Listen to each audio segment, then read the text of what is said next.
I'm Roxana Marcoci, Curator of Photography at the Museum of Modern Art, and I collaborated on this exhibition titled Geometry of Motion 1920s, 1970s with my colleague Klaus Biesenbach, Chief Curator of Media.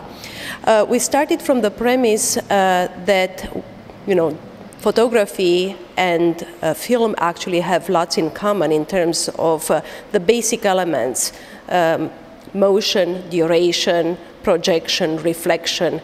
And so we took this idea of cinematic experience, which really comes from the French cinématique, which translates also very literally as geometry of motion, as a point of departure for this show, and then sort of divided the exhibition into two halves.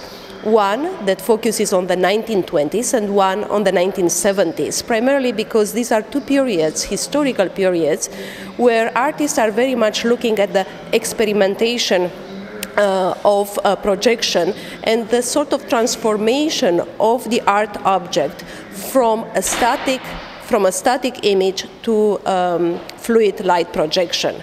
And so during the 1920s, there is the sort of emergence of a new generation of artists known as the Neue Optik, or new vision artists, that includes people who are in this room, in this gallery space, such as Lissitzky, László Moholy-Nagy, Hans Richter, Marcel Duchamp, who in turn have their own collaborators, such as Viking Egling, for instance, or Man Ray.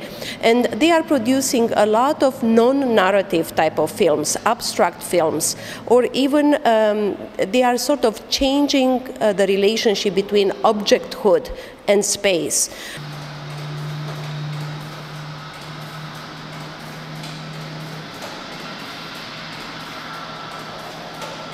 The 1970s, it's very interesting, is the advent of conceptual art, also the period when artists are moving outside of the confines of the gallery space into the world. And so someone like Robert Smithson, with his major work of the spiral jetty made in 1970, presents vision again, not as something static, but as something itinerant and also filmic. You see him in the film that he has shot from a helicopter. Both you have an understanding of what it means to view an object, a sculptural object, while flying, while in motion, from a very high distance, which is very different on how you would see a sculpture on the ground, which will seem actually incomprehensibly high while being on the ground. So he offers sort of a conceptual understanding, almost artificial perspective of a natural landscape, and also an understanding of peripatetic movement in space. Finally, there are a whole group of artists that are influenced by structuralist filmmakers such as Hollis Frampton or Paul Charitz, such as Anthony McCall in London, who begins to experiment with what is known as the solid light films. Again, these are films that are not films understood in the traditional sense of the word. There is no narrative, there is a deconstruction of the film. In this exhibition, we have a beautiful piece which is called Miniature in Black and White. This is a slide projection that presents 81 slides that are shown at maximum speed in 81 seconds. So it's one slide per second. It's almost like a flashlight. It sort of aggresses the eye.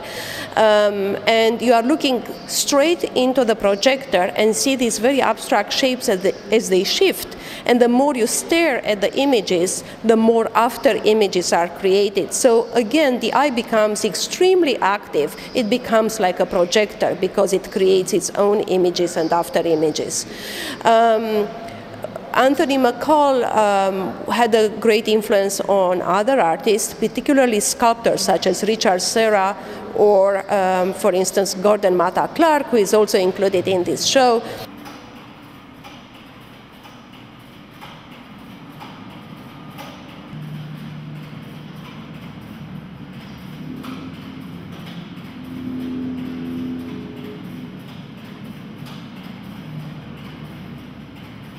And finally, there is the work of Robert Irwin here included. He is one of the main exponents of the light and space movement in California in the 1970s, together with James Turrell and Maria Nordman. They have created works and installations that again materialize something that is completely immaterial, light. And this basically sort of sums up this small exhibition that in a way also functions as a historical context for another exhibition that is yet to come at the Museum of Modern Art, and that is the survey show of the Danish Icelandic artist Olafur Eliasson.